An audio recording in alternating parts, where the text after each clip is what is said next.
So at first glance, which of these two would you say was the fake Fjallraven?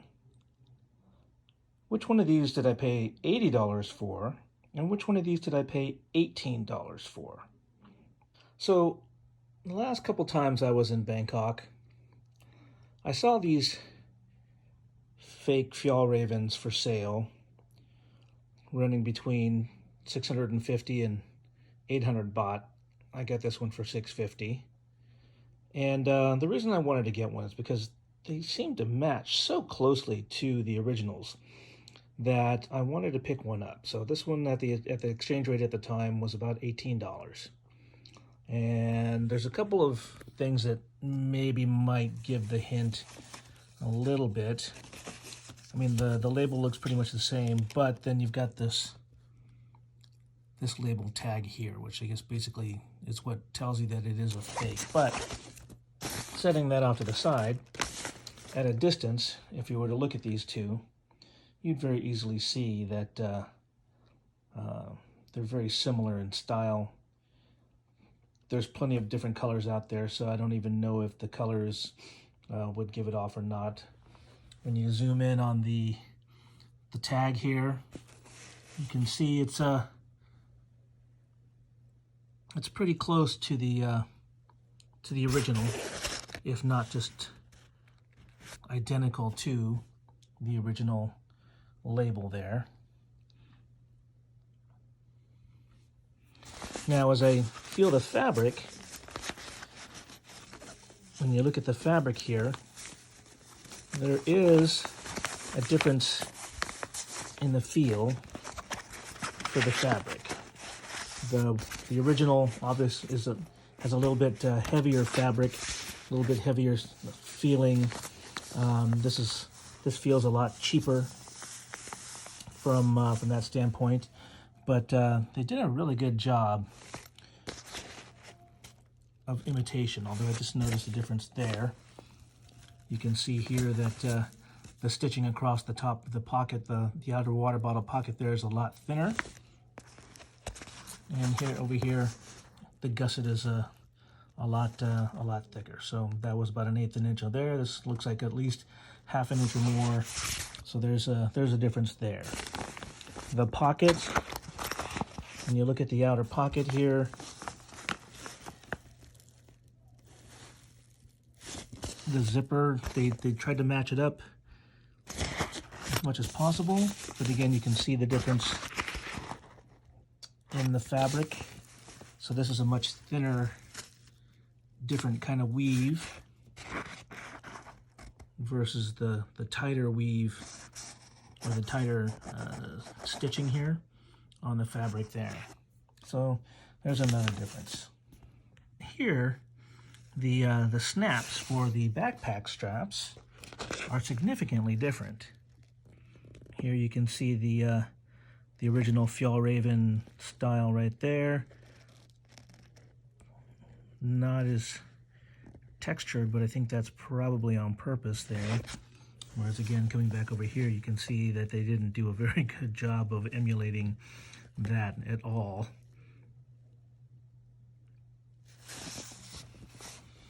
The straps also are a thinner quality. They're not as thick feeling. You come over here, and this is definitely a heavier and tighter canvas strap here. The web strapping here is entirely heavier duty, a lot stiffer than it is over on the fake one. Moving on to the interior, the differences are significantly more prevalent or more obvious here. Here you can see on the fake version of it here, the inner label, I think, tries to emulate the original as much as possible, but you can see here on the original, on the genuine version of it, there's actually an actual symbol for the royal court of Sweden. Plus the flag is a little bit bigger on the genuine version here. The inner label is an actual fabric tag. You can actually see the shine to it. It's actually like a woven fabric there, whereas on the imitation one, it's a paper tag. And then the seat pad, because this was a brand new one that I just opened up, still has the sticker on the inner lining seat pad here that's designed to keep pad your back a little bit from anything that you're carrying on the inside. And the fake one does not, although admittedly the fake one has a thicker pad in there, so that's kind of interesting. So some significant differences in the type of fabric that was used, the way that the stitching was done. Obviously the label is a dead giveaway. The quality of the stitching, I think, would probably be another one here. You can see a lot of wrinkles and loose threads here, whereas in the original it's actually very well stitched, put together with some quality. So it's unfortunate, obviously, that from a distance, though, anybody who wanted to carry a fake Fjallraven could do so, and nobody would really be able to know until you got close enough to either feel the fabric or see the stitching. If you're looking at one from the outside, I would probably guess that that's going to be one of the most common indicators that you're dealing with a fake Fjallraven. When I look at the stitching, then if you were able to touch the fabric, assuming you've dealt with a genuine one before,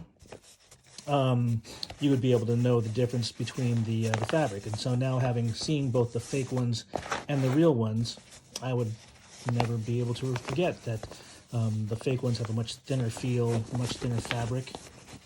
And then the third most obvious difference is going to be the buttons, or at least on whichever company, the company that made this one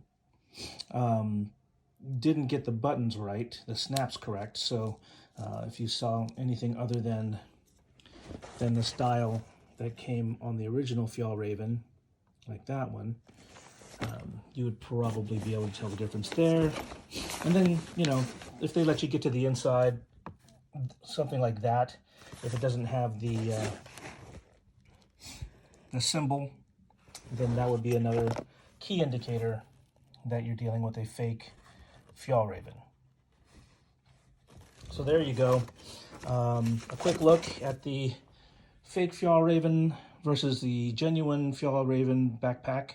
I went out and I bought the real one because I felt bad about picking up a fake one. I wanted to make sure that Fjallraven still got their money for the work that they do and the quality of the product that they put out.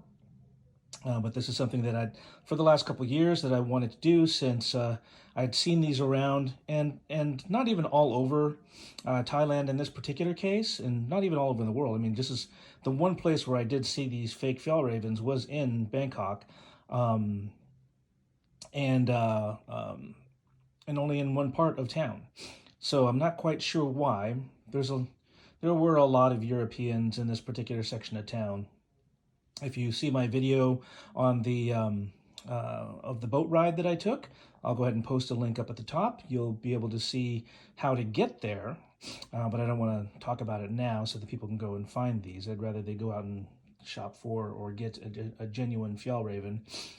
But this is the one place where I did see these for sale, and when I found myself back in that place, I did want to pick one up because over the last couple of years I was curious about what the differences were, and now I know. So there you go. If you liked this video, give me a like, share it out if you will. If you want people to know about the existence of these fake Fjallravens and how to avoid getting jobbed. Now at 18 bucks, obviously, you know that you're getting a fake Fjallraven, but a less scrupulous vendor in another part of town or someplace else may try to sell this closer to the original price, which would mean that you're probably way overpaying for it at that point. So, thank you very much, and I will see you in the next video when I do another bag review.